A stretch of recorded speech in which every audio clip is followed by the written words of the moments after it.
Because right now, Pittsburgh's best sports show is about to begin. Call us or tweet us. We've got things to talk about on the Ireland Contracting Nightly Sports Call.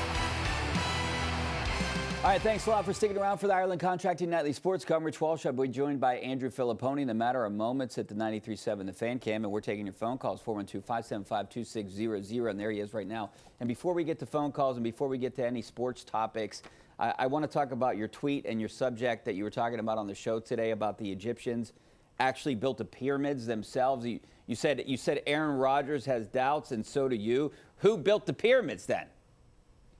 Have you got to the bottom of this? No, I've not.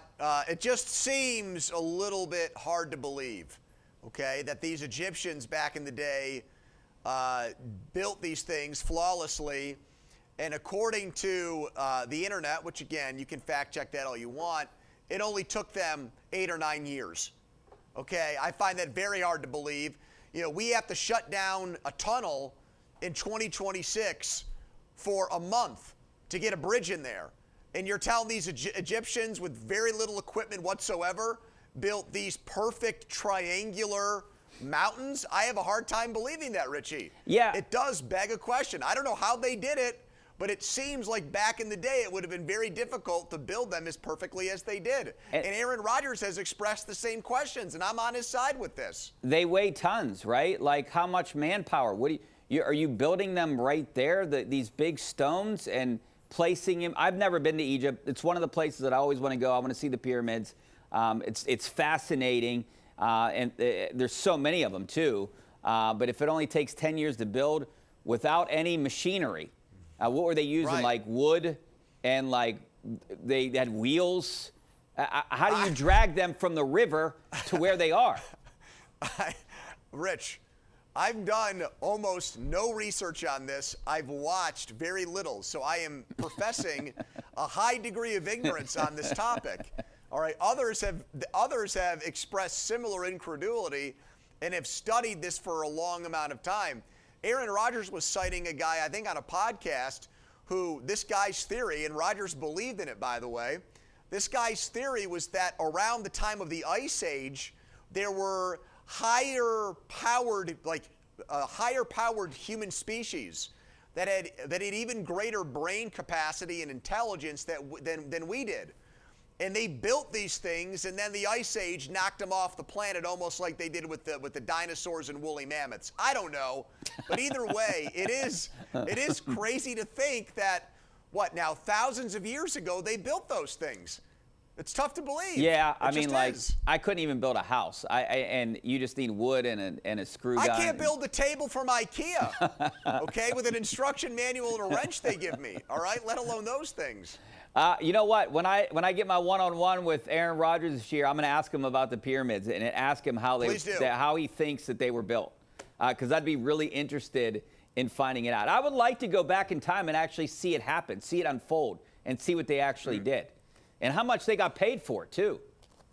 That's another big question. I don't know if these people were paid. I think it might have been a forced situation from the pharaoh there who was calling all the shots. Again, that's if it went down the way that they want us to believe it went down, where just thousands upon thousands of Egyptians were just spending night and day building these things. Yeah, King Tut was like 14. You're telling me a 14-year-old is going to tell me how to build a pyramid? Correct. You're right. Yeah. Exactly. Like the engineers back then were so smart that they could build that. Interesting. A good question. I just came across it on Twitter, so I wanted to ask you about it. All right, speaking of questions, let's go to our question of the night. Just scan that QR code in the corner of your screen, our Penn West University question of the night. Should the Pirates give up two major prospects for Mason Miller, yes or no? I just scanned that QR code and chime in. You would have to. They gave up 4 for J.P. Sears and Mason Miller, I do believe, right? And they were all pretty high prospects within the organization to get him. So you would think that you'd have to give up 2, right, to get Mason Miller. I don't know if the Pirates would do it. Is Seth Hernandez involved? If you say he's not, are they going to take Tamar Johnson? No. Like no, who would they want? No, of course not. The Padres are the lowest scoring team in baseball. I think they want, they need bats, okay? So, Seth Hernandez would have to be in a deal like that because he's the Pirates' best young player. Or, as I say this out loud, San Diego would probably ask for Valdez. And the Pirates right now would want to shoot that down because of just how productive he's been. But, these are the types of names that would get thrown out there if San Diego did decide to sell off, the great closer from Bethel Park, Mason Miller. But I know how big of a need it is.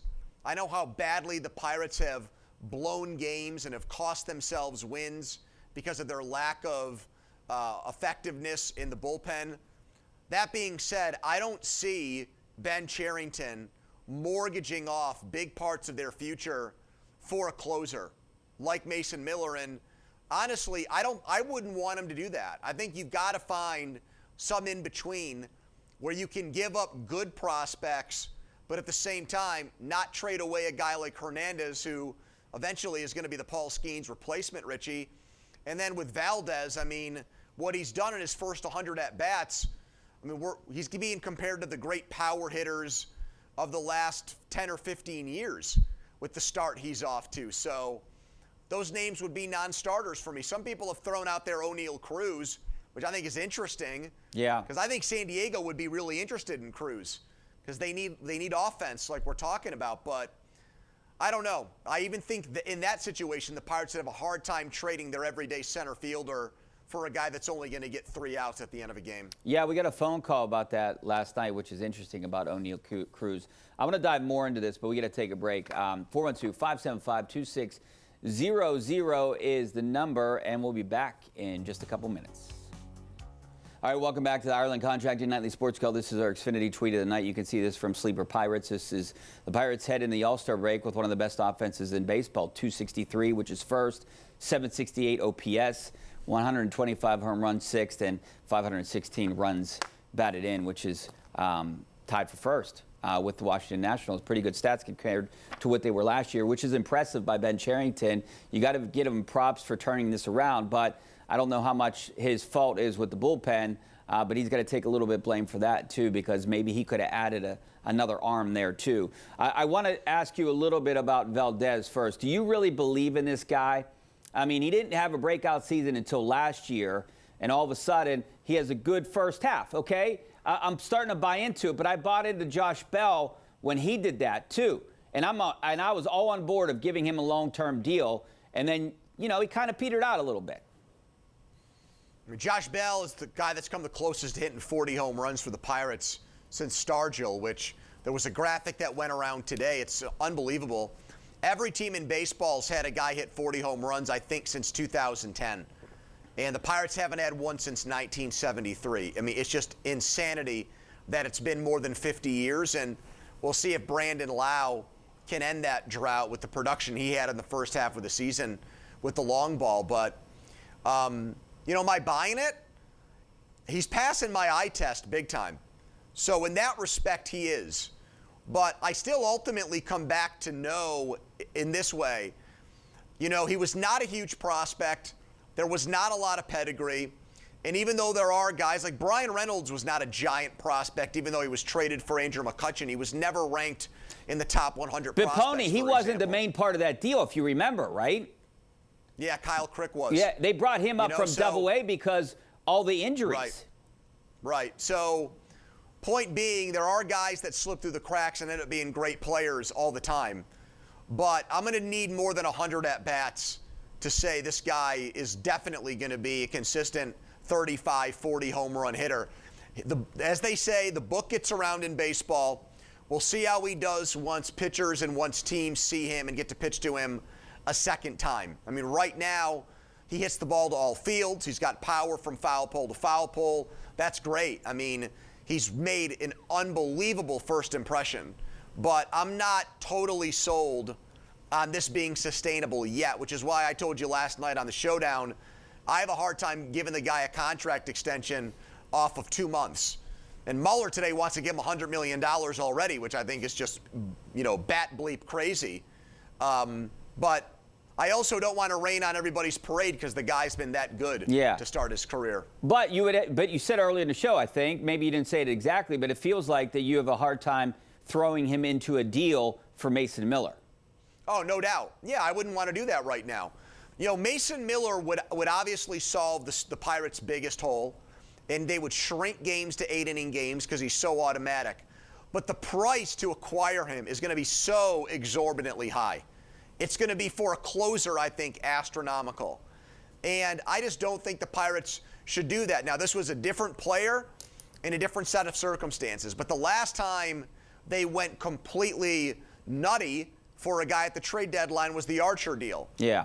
And obviously Flop. Miller is a much better player right now and is, you know, the best closer in baseball and might even get Cy Young votes. But I just don't think, Richie, I want to commit that amount of young player capital to chase a closer right now. Yeah, fair. Let's go out to Bob in Pittsburgh. Bob, what's up? Bob, you there? Oh, yeah. I'd like to know why you don't think Valdez is worth it. I mean, worth what? What are we talking about? Worth a big contract right now? I mean, we had half of a year. What? I think I would extend his contract while you can. But you have control for the next 6 years.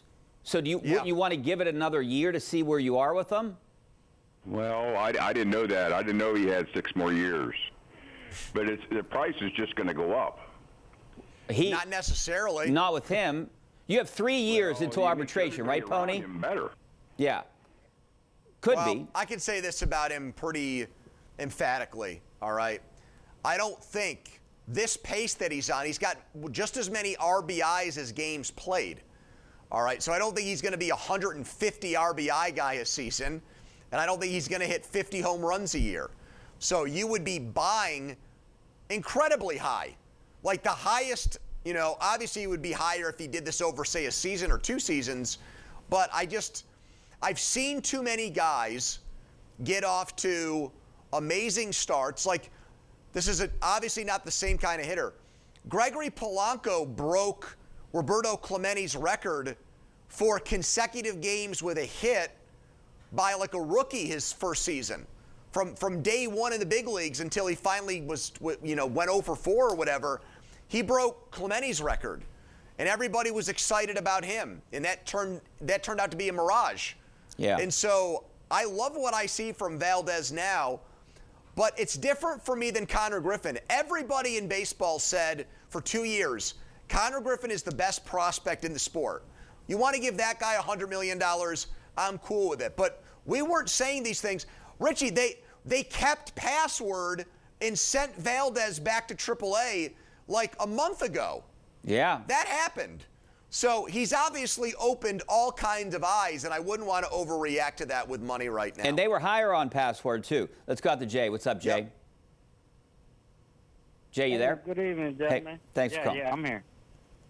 I just wanted to give big props to Paul Skeens. It seemed like he was listening to all the sideline quarterbacks and saying, attack the zone, attack the zone. Yesterday, he wasn't dancing around, his pitch count wasn't high. He was attacking batters, and paid off in a big way. I just hope we get this Paul Skeens down the rest of the way. Yeah, I mean, 2 pretty good outings to end the first half. They pulled him with 82 pitches, and I see why. They were up 14-2. He didn't have to pitch anymore. But he could have easily pitched into the 7th inning. And that's what you need from your starters. That's been one of the major problems for the Pirates and the bullpen, is that these starters can't go beyond 6 innings. And it's been, you know, other than Chandler, who pitched into the 7th inning, I think against the Braves on this homestand, Keller went 3 innings. Ashcraft went 5. Now, you're right about how they handled Skeens. I thought that was a smart move yesterday not to, you know, pad on extra innings with him, given the score of the game. But I think that is one of the reasons why the bullpen has been victimized as much as it has, because it's been overexposed. It's been asked, it's been taxed, it's been really demanded of to do too much. And it's not a particularly good bullpen at all to begin with, and I think this has made it worse. So we're not asking these guys to throw complete games. I don't think any Pirate has really done that this year. But it's going deeper into games and at least pitching into the 7th inning, maybe every other start. And with Skeens doing that way more consistently than he did in the first half of the season. All right, let's go to Chuck in Uniontown. How you doing, Chuck? Thanks, fellas. Yeah, as I said last night, this road trip coming up after the break is going to be real crucial, because a good road trip. It will set a good tone. It will continue the momentum in the Milwaukee series for the first half. And it just, because remember, you can't fall on your flat on your face on the road in the second half. You have to make at least 500 ball on the road. Yeah, there's no question about it, Chuck. I mean, I feel like these first, I don't know what it is, 27 games, most are all against over 500 teams. Crucial start. They need to get out to a good start, no doubt about it, in the second half, Pony. No, they're going to go to Cleveland and Miami, who you were chasing in the wild card, just got swept by the Guardians. So they did Pittsburgh a favor, but now you got to go play them. And they pitch and play defense. That's what they do. They don't hit.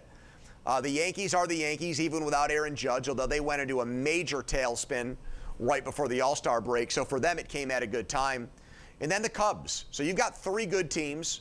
That's going to be the first home series back here in a couple of weeks, the Chicago series. And, you know, right now, you do have good vibes and good momentum, but we've saw that change quickly multiple times in the first half of the season. They were pretty much a game above or a game below 500 for 30 games.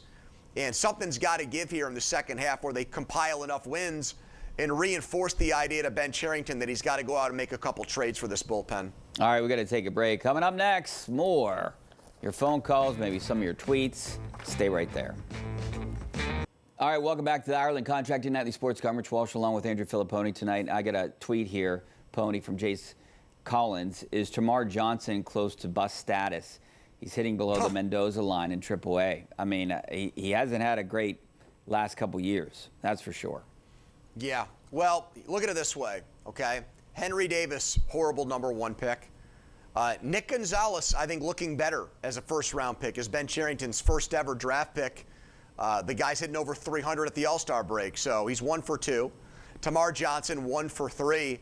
But then he rallied with Paul Skeens, Connor Griffin, and Seth Hernandez, Richie. So yeah, things bode well, I guess, for this kid that they drafted from LSU the other day. Yeah, Derek Curiel, you would think so, right? Back to our question, it looks like people don't want to give up prospects, Pony. So no Mason Miller. I don't think it's going to happen. I appreciate it, Pony. See you tomorrow. Temperature. I got Bucko fever. Good I night. do too. I'll see you tomorrow. Let's do it. Hopefully we see you on KDK News next.